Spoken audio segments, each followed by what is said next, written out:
In today's episode, we tackle one of the biggest challenges in modern recruiting, reaching candidates in a world where phone calls go unanswered and inboxes are overflowing.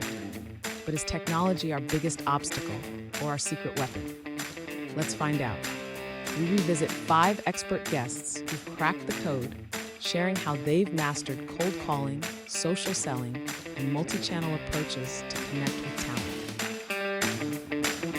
Welcome back to Talent Hunters, powered by MRI Network, where each week we talk with the world's top talent strategists and executive recruiters. If you want to build talented teams that drive your company to big goals and big growth, then this podcast is for you. And now, let's join the conversation with today's episode of Talent Hunters. The other landscape that's changed is kind of really how businesses are going about,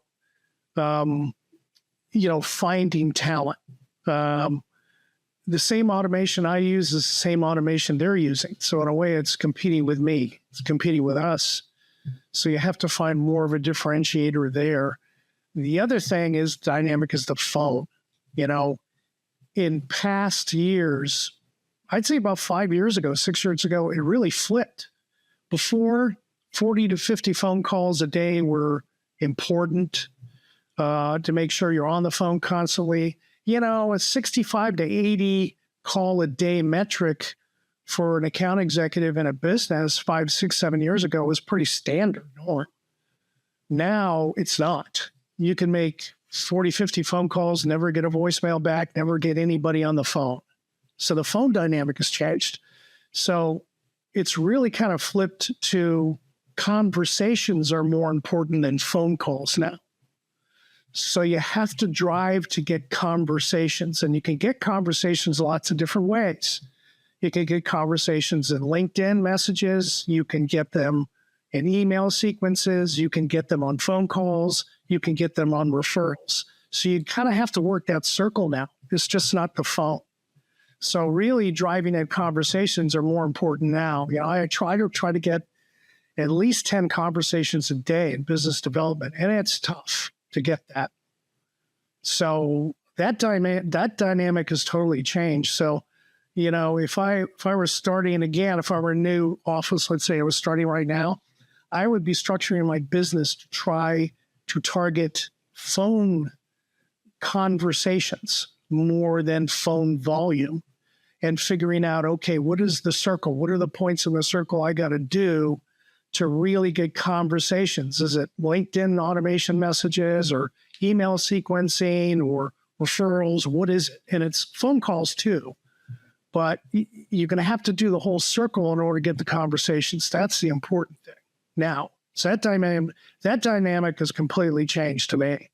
So is there a common thread? And I heard what you said. I mean, it's trying to touch people in many different ways to try and get that fun conversation.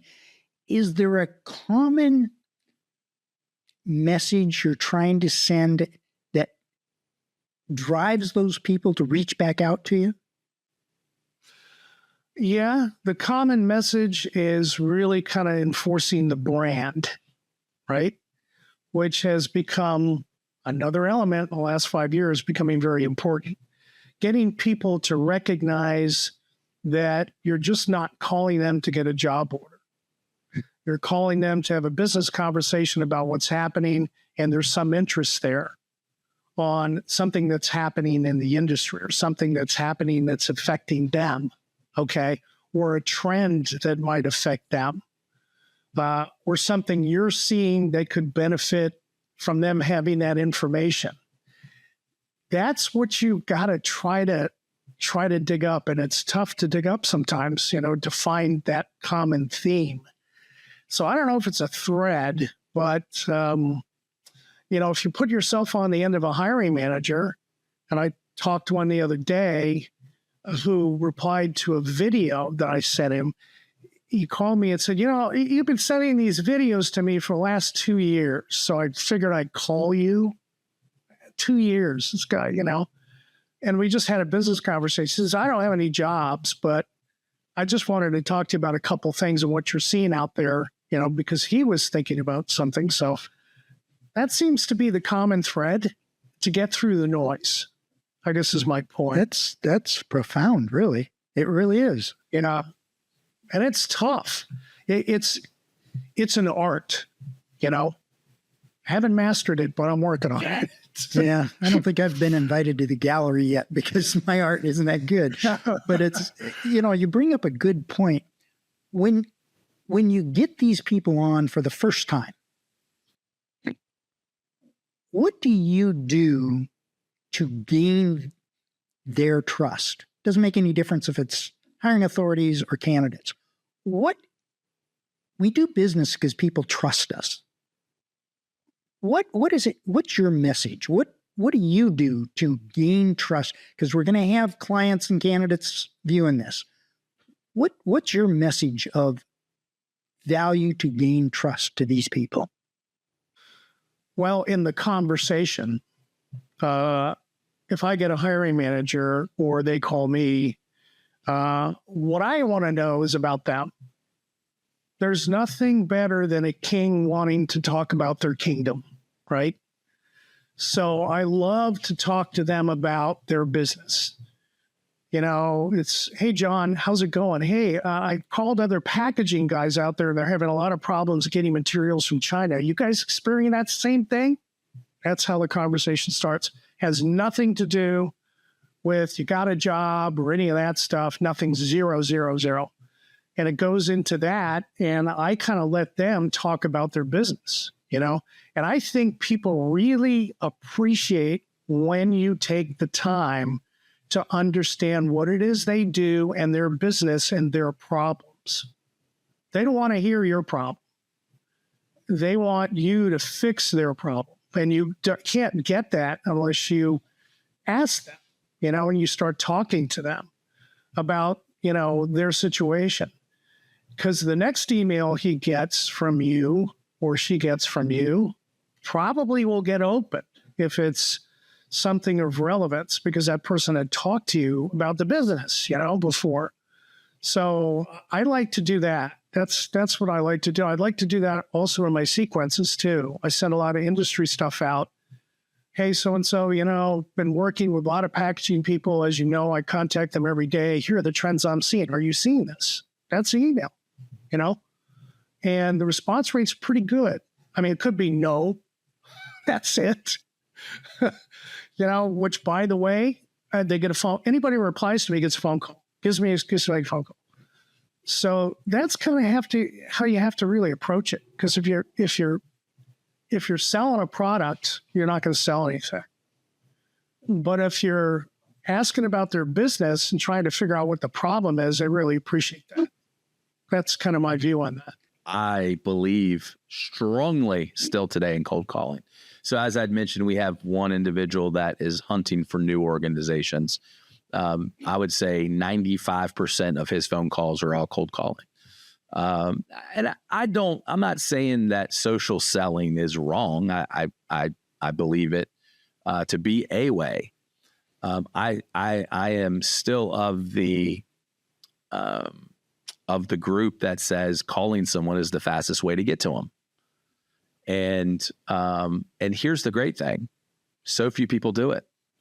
I mean, I could pull up my LinkedIn now, share a screen and go, hey, let's look at, because I haven't been on LinkedIn today, and go look at my inbox and see how many in-mails I have. It's probably in the teens or 20s just today, right? Truthfully. Emails. I mean, I get so much junk. I mean, I have an executive assistant that I'm training to do my email because it is a time suck for me and there's zero value. And because people are inbox selling. And I don't care what you're selling. You could be giving away $1 million. I'm not going to see it because I'm deleting. And that's where I spend such a large portion. If someone calls me, and I hesitate to say this out loud now, but I'm going to say it anyways. One, I'm going to listen to the voicemail. Okay. I'm going to listen to the voicemail. If someone is persistent in calling and leaving me voicemails, I will talk to them. And I do that for a couple of different reasons. One, I love to applaud a salesperson who's not afraid to pick up the phone and call. I love the salesperson even more when they have persistence to do it again.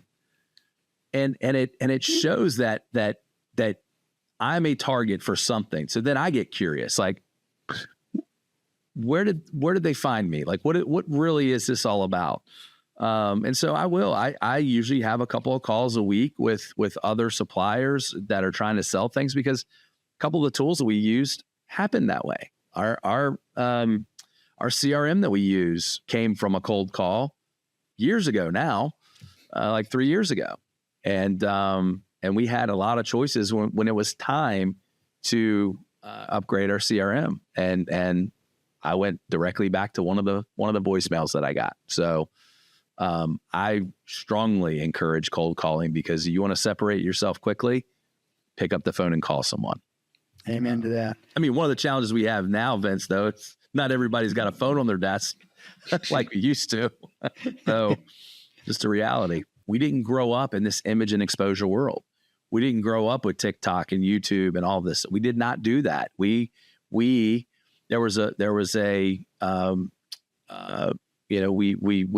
faxed resumes. That was the biggest technology change, right? We had to fax a resume, but at the end of the day, like, a resume mattered. What was on that paper mattered. Well, there's a reason Microsoft bought LinkedIn. We're in the digital age. I mean, we're in Web 3.0, and Web 3.0 isn't going to like paper resumes. It already doesn't, right? So LinkedIn is the in my opinion, the most untapped tool for professionals out there. I don't include it in the social media bucket.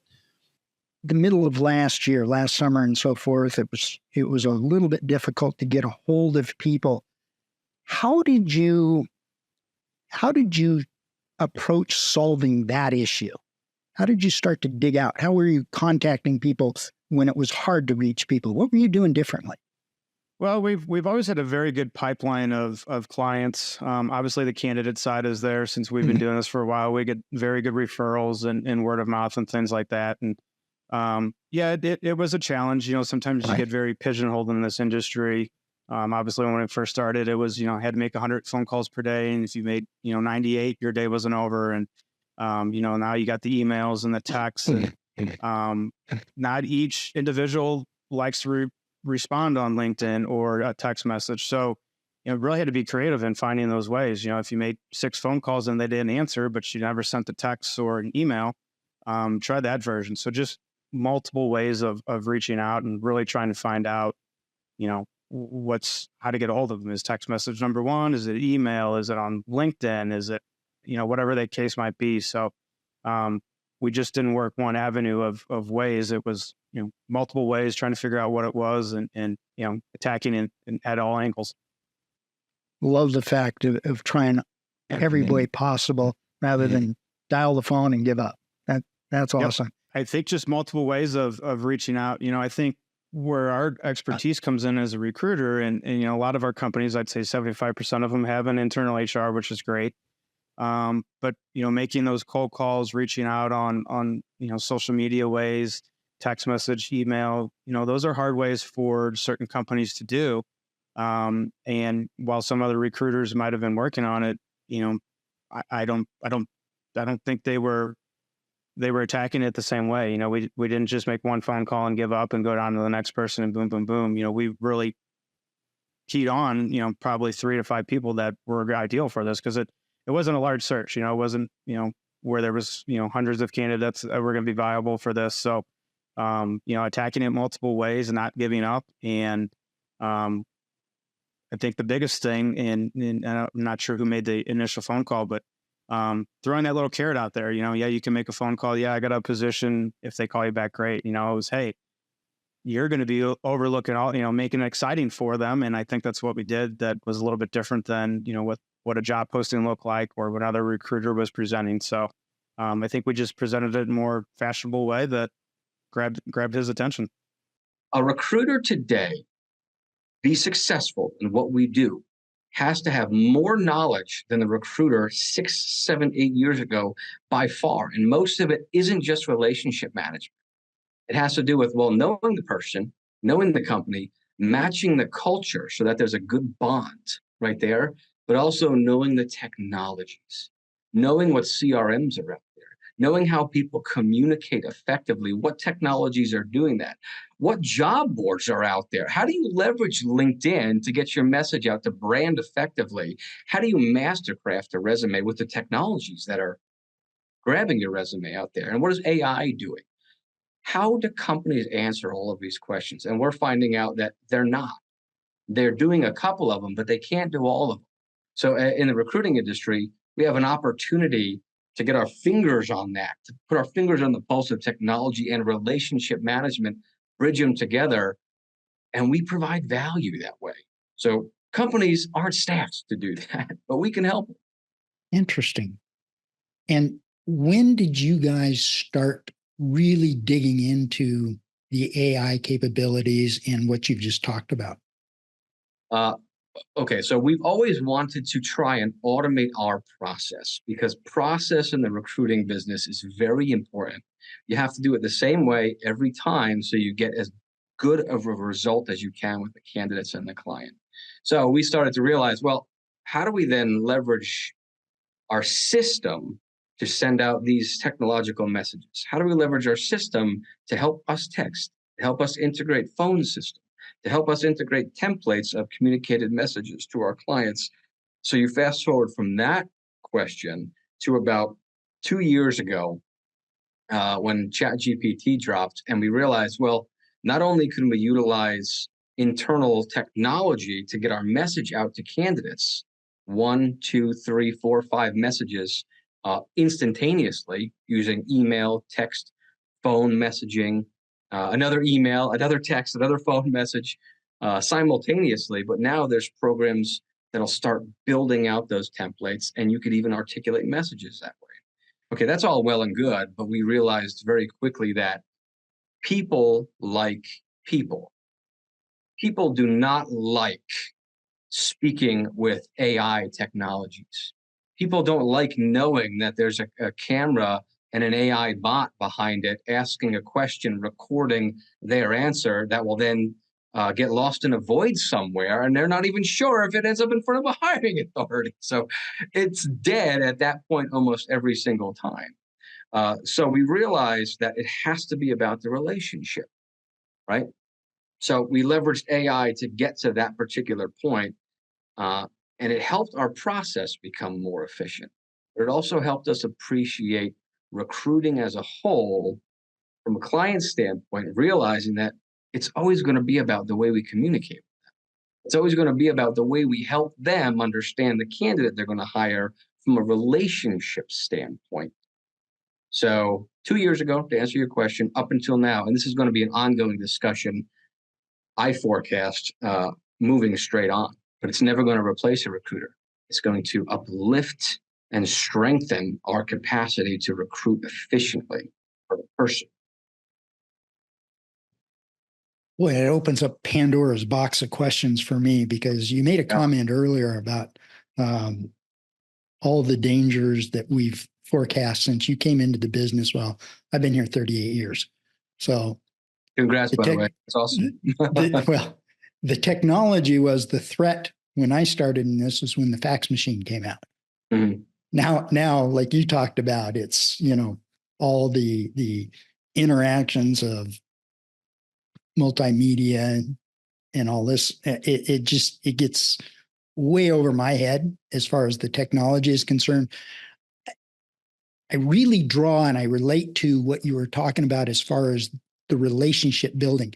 And you've done a great job of describing how you guys are investigating and looking into all leading edge technology. Constantly. Yeah. The relationship, and forgive my ignorance on this, but the relationship is you and I talking. Yeah.